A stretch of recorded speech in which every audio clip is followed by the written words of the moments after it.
한국당 경남 창원 의창구 출신 박한수 의원입니다. 저는 오늘 우리 대한민국의 망국병인 사회정치 갈등과 편가르기에 대해서 말씀을 드릴까 합니다. 최근 우리 사회를 보면서 많은 뜻있는 분들이 정말 대한민국의 미래 희망이 있는가 하는 의구심을 가지고 있습니다.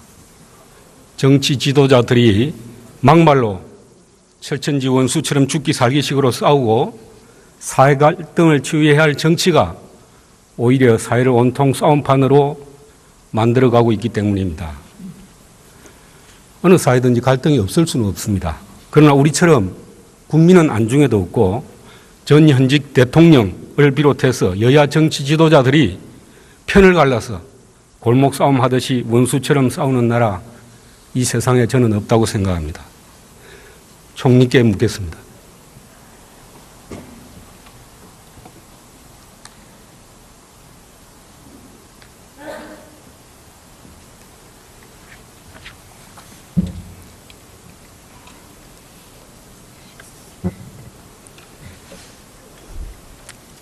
총리님, 문재인 대통령께서 취임사에서 통합과 공존의 새로운 세상을 열겠다.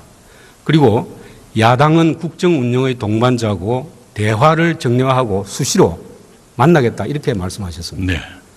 총리님, 지금 그렇게 되고 있는 겁니까? 예, 그 말씀만큼은 되고 있지 않은 걸 아쉽게 생각합니다. 동시에 이렇게 야당 대표들을 만나자고 하면 좀 만나주셨으면 좋겠습니다만은 번번이 거절당해서 저희들도 아쉽게 생각합니다. 아니, 야당이 거절한다고 해서 정부와 5천만 국민의 살림을 맡고 있는 정부 여당이 지속적으로 야당에게 대화를 요청해야지, 그리고 진지하게 정말 대화를 하려는 그런 자세로 요청하는 게 아니지 않습니까? 형식적으로 그냥 한 것 아닙니까? 형식적인 것은 아닐 테고요. 예를 들어서 정무수석을 통해서 제안을 드리곤 하는데요. 어느 정부도 그런 방식으로 제의를 했었던 것 아닌가 싶습니다. 지난 1월 23일 네. 대통령과 여당 원내 지도부가 청와대에서 오찬자리를 했는데 거기서 자유한국당의 문을 닫게 하겠다, 만들겠다는 이야기가 나온 걸로 알고 있습니다. 총리님 그 자리에 계셨습니까? 저는 없었습니다만 설마 그런 식의 거친 얘기를 하겠습니까? 제1당의 문을 만드는 것이 정부 여당의 뜻이고 총리님도 거기에 대해서 동의를 하십니까? 그럴 리가 없을 거라 생각합니다. 그렇게 거칠게 말하는 사람은 없을 거라 언론이 거짓말을 보도한 것입니까? 보도가 다 정확하지는 않다는 걸 제가 체험으로 압니다. 뿐만 아니라 문재인 정부가 출범한 후에 전 정부에 대한 무차별적인 정치 보복, 그리고 정부 여당 지도자들의 막말 경쟁, 언론을 비롯한 전 분야에 우리 편 채우기, 모든 잘못은 전 정부 보수 정치인 탓으로만 돌리고 있는 것이 이 정부의 행태입니다. 저는 이것은 우리 사회에 또 다른 적폐, 새 적폐를 만드는 것이라고 저는 생각합니다. 총리님, 이것이 지금 현재 우리 이 사회가, 이 정치가 대통령이 말씀했던 통합과 공존의 나라고 야당을 국정 운영의 동반자로 생각하는 결과입니까? 예, 우선은 정치 보복은 없습니다. 네, 없고요. 정치 보복이 없다고요? 네. 국민들이 그렇게 생각할까요? 한번 여론조사를 한번. 총리님은 왜 정부 여당을 지지하는 국민들의 목소리만 듣고 정부 여당을 지지하지 않는 국민들의 목소리를 듣지 않습니까? 여론조사. 민주당 지지자의 총리입니까? 5천만 국민의 총리입니까? 잠깐만요. 여론조사를 봐도 정치 보복이다라고 하는 분이 소수고요. 올바른 방향이다 하는 분이 더 많은 것으로 나타나고 있지 않습니까? 약 70% 정도가 그렇게 보고 있고요. 막말은 저도 장담은 못합니다만은 제발 좀 자제해 주셨으면 좋겠습니다. 여야를 막론하고요. 문재인 정부 출범 이후에 대통령이나 총리께서 야당 지도부, 특히 자유한국당 지도부와 진지하게 허심탄회하게 대화 한번 한 적이 있습니까? 네, 저는 많지는 않지만 총리 공간에서 막걸리도 마시곤 합니다. 어떤 대화를 나누었습니까? 뭐 여러 가지 얘기를 하고요. 언제 몇 번 하셨습니까? 최소한 3번은 기억이 납니다. 몇 번은 거절당했고요. 지난주에는 총리 인사청문위원회에서 저를 호되게 야단치셨던 의원님들 모시고 막걸리 몇 잔 나누면서 그 시절 얘기도 했었습니다. 117명의 국회의원이 소속된 자유한국당을 원수처럼 청산 대상으로 보면서 어떻게 협치를 이야기하고 또 어떻게 국정을 이끌겠다는 것인지 언제까지 이렇게 갈 겁니까? 의원님들을 청산 대상으로 보고 있는 사람이 누구일까요? 그렇지 않습니다. 북한 지도자나 외국 지도자들은 찾아가면서 온갖 노력을 기울이면서 왜 가까이 있는 자유한국당 지도자들 만나서 허심탄회하게 이야기 못합니까? 네, 거듭 말씀이 반복되는데요. 만나자고 제안을 드리면 응해 주십시오. 가장 핍박받았던 우리 김대중 대통령께서는 국민 통합을 위해서 노력 많이 하셨습니다. 취임사에서 절대 정치 보복하지 않겠다고 했고 또 실제로 전두환 노태우 대통령 사면을 직접 건의를 했습니다. 넬슨 만델라 대통령 27년 감옥에 있었지만은 그걸 모두 용서하고 나라를 통합으로 이끌었습니다. 알고 계시죠? 네. 과거 때려잡기식 이 인적 청산, 이게 적폐청산이 저는 아닙니다. 총리님 아시다시피 적폐청산이라는 것은 정말 제도를 개혁하고 사회를 개혁하는 것이고 그것은 정부 여당만 가지고 되는 건 아니죠. 여야 협치를 통해서 가능한 겁니다. 그렇죠? 네, 정부 각 부처에서 하는 적폐청산은 지금 의원님 말씀하신 그 제도와 관행이나 정책의 개선 이것에 몰두하고 있고요. 검찰만은 여러 가지 불법적인 일을 조사하고 있는데요. 기획해서 조사하고 있는 것은 없는 것으로 알고 있습니다. 아시다시피 언론의 취재라든가 관계자들의 새로운 지원이 총리님의 그 말씀을 우리 국민 중에 몇 %가 신뢰를 하겠습니까? 한번 여론조사를 해봤으면 좋겠습니다. 그리고 검찰을 정부가 어떻게 할 것이다라고 생각하는 것 자체가 저로서는 좀 납득이 안 됩니다. 그런 일 지금 없습니다. 대통령과 정부는 이제 국가와 나라를 위해서 정말 기본적으로 인식을 바꿔야 된다고 저는 생각합니다. 이제 자유한국당을 국정 파트너로 인정해야 된다고 생각합니다. 네, 당연히 그렇게 해야 되고요. 그 다음에 제발 좀 과거 비리가 더 안 나왔으면 좋겠습니다. 그리고 총리님, 그러면은 그렇게 생각하신다고 하면은 올 여야 지도자 모인 자리에서 진정한 협치 약속하고 평창 올림픽 끝나고 나면은 대통령께 네. 자유한국당 지도자들 허심탄회하게 만나서 대화하고 앞으로 정리하도록 건의하실 용의가 네, 있습니다. 건의드리겠습니다. 마지막으로 한 가지만 더 질문하겠습니다. 권성동 의원께서 개헌에 대해서 네. 대통령께서 4년 중임제 권력 구조에 대한 제안을 했기 때문에 민주당이 의원들이 굉장히 활성화되지 못하고 있다. 권력 구조에 대해서. 그런데 총리께서 그 부분에 대하여 여야가 합의하면 따르겠다고 하셨는데 그거 다시 확인해도 됩니까? 네, 국회에서 합의해 주시면 언제든지 따를 용의가 있습니다. 그렇게 해야 여야가 개헌에 대한 활발한 논의가 가능한 거죠. 진작부터 그렇게 했습니다. 네. 들어가셔도 좋습니다. 네.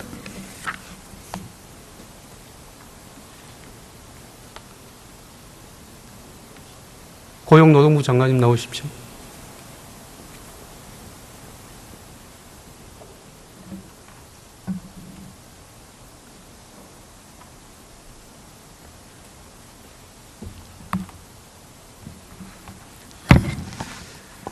장관님, 저는 정부의 소득주도 성장 정책이 이미 실패했다고 생각합니다. 그 대표적인 사례가 일자리 정책 그리고 최저임금 정책이라고 생각합니다.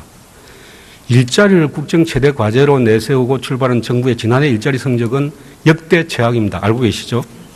더구나 더 큰 문제는 이런 사항이 앞으로 더 지속될 것이고 더 악화될 것이라는 겁니다. 장관님, 그 원인이 뭐라고 생각합니까? 의원님 죄송하지만 일자리 지금 나타나는 거는 문재인 정부 들어서 지금 8개월의 성적표가 아니라 그동안 10년에 대한 우리나라 경제 양극화, 소득 양극화로 인한 일자리가 많이 줄었기 때문에 우리나라 저임금 노동자들이 23.5%를 차지하고 있는 그런 거라고 생각을 합니다. 장관님, 또 다음 전 정부 탓이네요. 아닙니다. 어떻게든 반드시 이 정부의 관료 모든 정치 지도자들은 모두가 전 정부 탓이고 잘못한 것은 모두가 보수 정치인 탓이고 그런 거 아닙니까? 의원님께서도 그 시장을 해보셔서 아시겠지만 모든 정책이 한두 달 사이 6개월에 나오는 게 아니라고 생각합니다. 그동안 10년 동안 우리 경제 상황이 악화됐기 때문에 일자리가 많이 줄었다는 말씀을 제가 드린 이유를 것입니다. 말씀드리겠습니다. 그 이유는 명약관화합니다. 이 정부들이 추진한 최저임금 인상, 근로시간 단축, 비정규직 정규직화, 법인세 인상, 이 모든 것이 민간의 기업의 활력을 위축시키고 일자리를 없애는 정책이기 때문에 그런 것이죠. 그러한 정책들이 말씀드린 대로 우리나라 지금 우리나라 국민들의 자살률이 전 세계 1위입니다. 행복하지 않습니다. 그런 이유가 장관님. 소득이 없고 경제 양극화가 심하기 때문에 그런 것을 해결하고자 최저임금을 올린 거고 일자리 안정자금을 저희 정부에서 만들고 있다고 생각합니다. 장관님, 중소기업 상공인들 애로 들어보셨습니까? 예, 계속 만나고 있습니다. 뭐라고 그럽니까? 그분? 예, 지금 그 경영하기 어렵고 우리나라가 정말 본사와 대리점 그리고 가불관계가 너무 불공정행위가 심하다는 말씀 많이 하시고 또 임대료가 높고 인건비가 높다는 말씀하고 계십니다. 지금 현장의 중소기업체 소상공인들 목소리를 들어보면은 그분들 애로는 하루라도 빨리 문 닫고 이 업소 빨리 정리하게 만드는 방법에 대해서 애로를 해결해 달라고 정부에 요청하고 있는 겁니다. 그리고 기본적으로 일자리를 민간 부분이 만든다는 이 현실을 망각하고 공공 부분이 일자리를 만들겠다는 정부의 인식 자체가 저는 문제라고 생각합니다. 장관님, 대통령께서 일자리는 민간 부분이 만든다는 고정관념을 버려라 이런 말씀하셨는데 거기 동의하십니까? 그거는 좀 와전된 내용입니다. 대통령께서 그렇게 말씀하신 게 아니고 그 일자리는 민간에 맡겨야 된다. 그러나 지금 민간 부분이 너무 경제 사정이 어렵기 때문에 민간 부분이 일자리를 많이 만들 제도를 정부에서 만들어야 된다 하는 그런 말씀을 하셨습니다. 장관님, 지금 현재 정부가 추진하고 있는 정책들이 모두 반기업, 반고용 정책입니다. 이런 정책들로 어떻게 일자리를 만들겠다는 겁니까? 정부가 정말 제대로 일자리를 만들겠다고 각오를 하면은 일자리 정부라고 하면은 오히려 규제를 완화하고 노동 개혁을 통해서 기업과 민간 부분의 투자 환경을 개선해 주는 것이 가장 중요한 부분입니다. 가장 ABC 기본인데 정부 정책은 거꾸로 가는 거 아닙니까? 그런데 어떻게 일자리 정부가 거꾸로 가는 정부가 안 되겠습니까?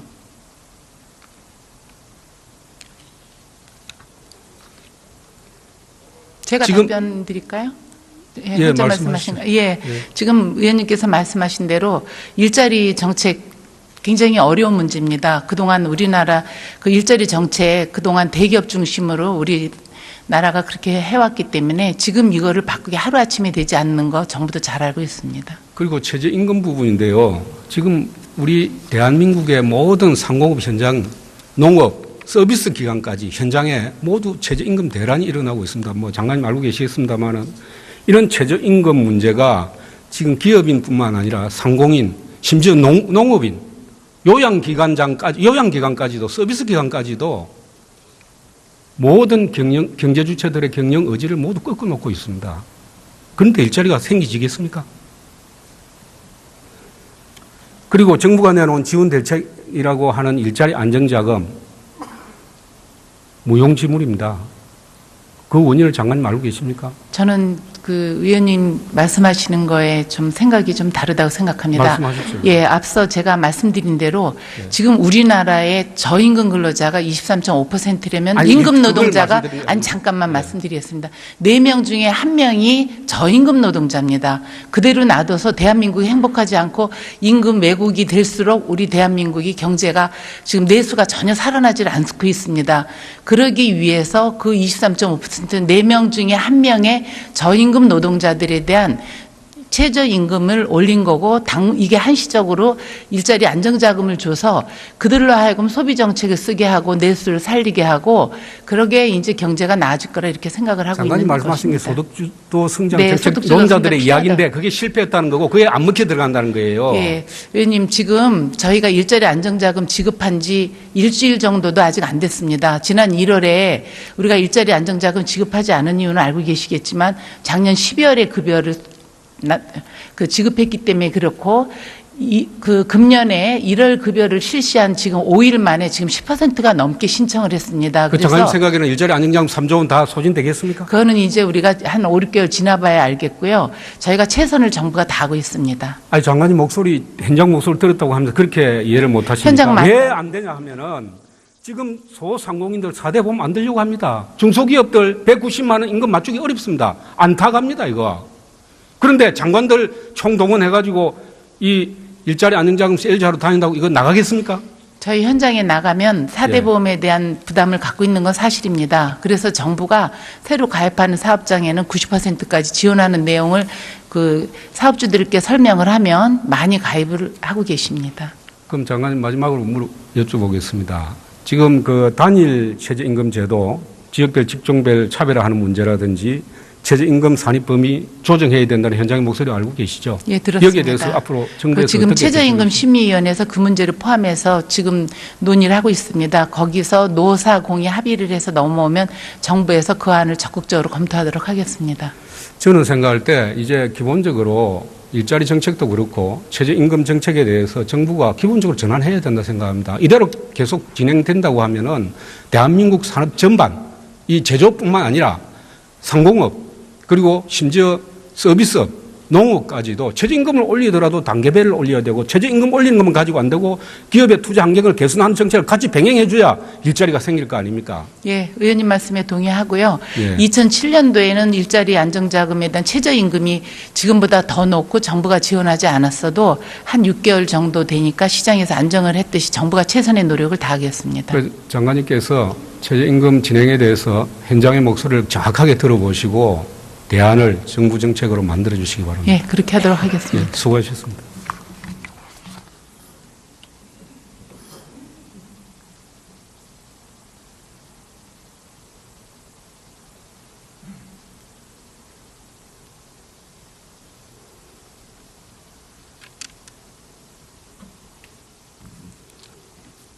존경하는 국민 여러분, 문재인 정부 출범한 지 1년이 다 되어 갑니다. 대한민국은 그 어느 때보다도 국내외적으로 위기에 직면하고 있습니다. 이러한 위기 상황에서 적폐청산이라는 이름의 정치보복 이제 중단해야 합니다. 서리건 정책, 거꾸로 가는 정책 이제 과감하게 전환해야 합니다. 그리고 자유한국당을 비롯한 야당을 이제 국정 동반자로 인정하고 국정을 협치로 이끌어야 합니다. 경청해 주셔서 감사합니다. 합니까? 네, 거듭 말씀이 반복되는데요. 만나자고 제안을 드리면 응해 주십시오. 가장 핍박받았던 우리 김대중 대통령께서는 국민 통합을 위해서 노력 많이 하셨습니다. 취임사에서 절대 정치 보복하지 않겠다고 했고 또 실제로 전두환 노태우 대통령 사면을 직접 건의를 했습니다. 넬슨 만델라 대통령 27년 감옥에 있었지만은 그걸 모두 용서하고 나라를 통합으로 이끌었습니다. 알고 계시죠? 네. 과거 때려잡기식 이 인적 청산, 이게 적폐 청산이 저는 아닙니다.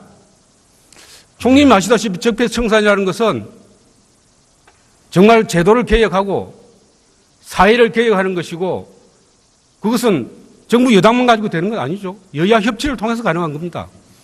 그렇죠? 네, 정부 각 부처에서 하는 적폐청산은 지금 의원님 말씀하신 그 제도와 관행이나 정책의 개선 이것에 몰두하고 있고요. 검찰만은 여러 가지 불법적인 일을 조사하고 있는데요.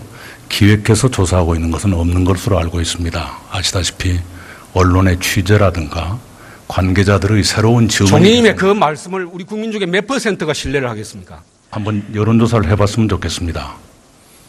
그리고 검찰을 정부가 어떻게 할 것이다라고 생각하는 것 자체가 저로서는 좀 납득이 안 됩니다. 그런 일 지금 없습니다. 대통령과 정부는 이제 국가와 나라를 위해서 정말 기본적으로 인식을 바꿔야 된다고 저는 생각합니다.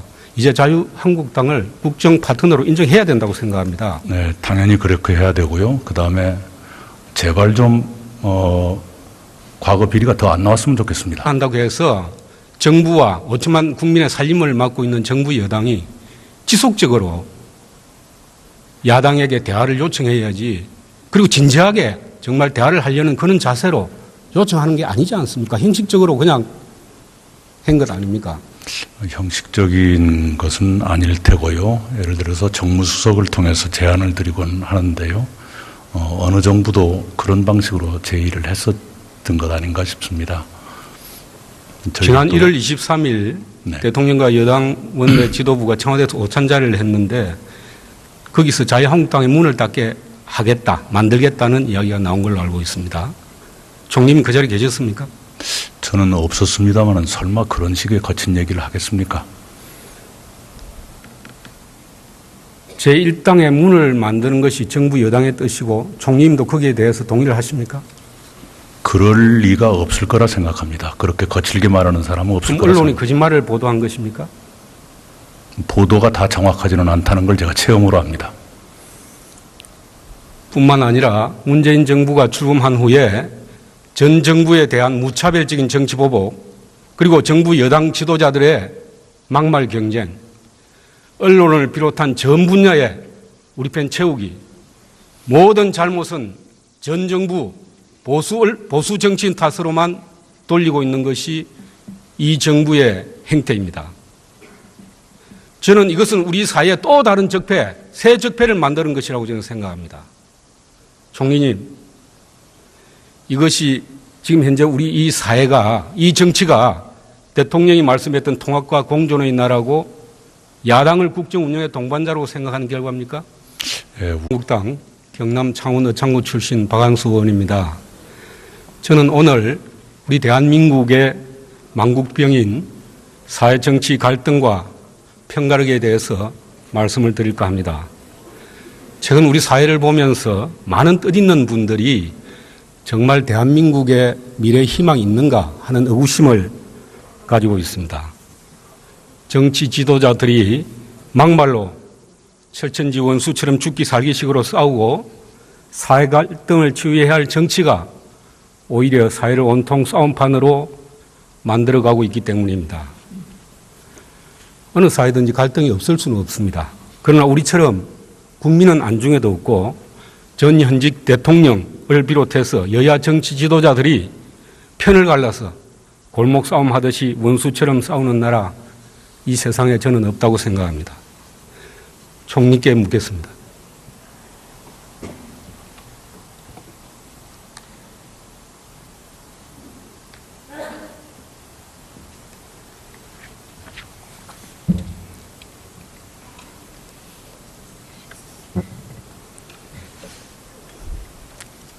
총리님, 문재인 대통령께서 취임사에서 통합과 공존의 새로운 세상을 열겠다. 그리고 야당은 국정 운영의 동반자고 대화를 정량하고 수시로 만나겠다. 이렇게 말씀하셨습니다. 네. 총리님, 지금 그렇게 되고 있는 겁니까? 예, 그 말씀만큼은 되고 있지 않은 걸 아쉽게 생각합니다. 동시에 이렇게 야당 대표들을 만나자고 하면 좀 만나주셨으면 좋겠습니다만은 번번이 거절당해서 저희들도 아쉽게 생각합니다. 아니, 야당이 거절. 우선은 정치 보복은 없습니다. 네, 없고요. 정치 보복이 없다고요? 네. 국민들이 그렇게 생각할까요? 한번 여론조사를 한번. 총리님은 왜 정부 여당을 지지하는 국민들의 목소리만 듣고 정부 여당을 지지하지 않는 국민들의 목소리를 듣지 않습니까? 여론조사. 민주당 지지자의 총리입니까? 5천만 국민의 총리입니까? 잠깐만요. 여론조사를 봐도 정치 보복이다라고 하는 분이 소수고요. 올바른 방향이다 하는 분이 더 많은 것으로 나타나고 있지 않습니까? 약 70% 정도가 그렇게 보고 있고요. 막말은 저도 장담은 못합니다만은 제발 좀 자제해 주셨으면 좋겠습니다. 여야를 막론하고요. 문재인 정부 출범 이후에 대통령이나 총리께서 야당 지도부, 특히 자유한국당 지도부와 진지하게 허심탄회하게 대화 한번 한 적이 있습니까? 네, 저는 많지는 않지만 총리 공간에서 막걸리도 마시곤 합니다. 어떤 대화를 나누었습니까? 뭐 여러 가지 얘기를 하고요. 언제 몇 번 하셨습니까? 최소한 3번은 기억이 납니다. 몇 번은 거절당했고요. 지난주에는 총리 인사청문위원회에서 저를 호되게 야단치셨던 의원님들 모시고 막걸리 몇 잔 나누면서 그 시절 얘기도 했었습니다. 117명의 국회의원이 소속된 자유한국당을 원수처럼 청산 대상으로 보면서 어떻게 협치를 이야기하고 또 어떻게 국정을 이끌겠다는 것인지 언제까지 이렇게 갈 겁니까? 의원님들을 청산 대상으로 보고 있는 사람이 누구일까요? 그렇지 않습니다. 북한 지도자나 외국 지도자들은 찾아가면서 온갖 노력을 기울이면서 왜 가까이 있는 자유한국당 지도자들 만나서 허심탄회하게 이야기 못. 그리고 총리님, 그러면은 그렇게 생각하신다고 하면은 오늘 여야 지도자 모인 자리에서 진정한 협치 약속하고 평창 올림픽 끝나고 나면은 대통령께 네. 여야 자유한국당 지도자들 허심탄회하게 만나서 대화하고 앞으로 정리하도록 건의하실 용의가 네, 있습니까? 건의드리겠습니다. 마지막으로 한 가지만 더 질문하겠습니다. 권성동 의원께서 개헌에 대해서 네. 대통령께서 4년 중임제 권력 구조에 대한 제안을 했기 때문에 민주당이 의원들이 굉장히 활성화되지 못하고 있다. 권력 구조에 대해서. 그런데 총리께서 그 부분에 대하여 여야가 합의하면 따르겠다고 하셨는데 그거 다시 확인해도 됩니까? 네, 국회에서 합의해 주시면 언제든지 따를 용의가 있습니다. 그렇게 해야 여야가 개헌에 대한 활발한 논의가 가능한 거죠. 진작부터 그렇게 했습니다. 예. 들어가셔도 좋습니다. 네.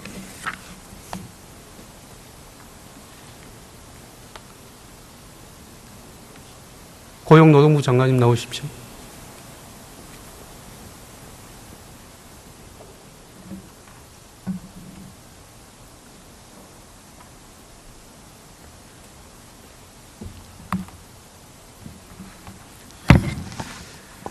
장관님, 저는 정부의 소득주도 성장 정책이 이미 실패했다고 생각합니다. 그 대표적인 사례가 일자리 정책 그리고 최저임금 정책이라고 생각합니다. 일자리를 국정 최대 과제로 내세우고 출발한 정부의 지난해 일자리 성적은 역대 최악입니다. 알고 계시죠? 더구나 더 큰 문제는 이런 사항이 앞으로 더 지속될 것이고 더 악화될 것이라는 겁니다. 장관님, 그 원인이 뭐라고 생각합니까? 의원님 죄송하지만 일자리 지금 나타나는 거는 그 문재인 정부 들어서 지금 8개월의 성적표가 아니라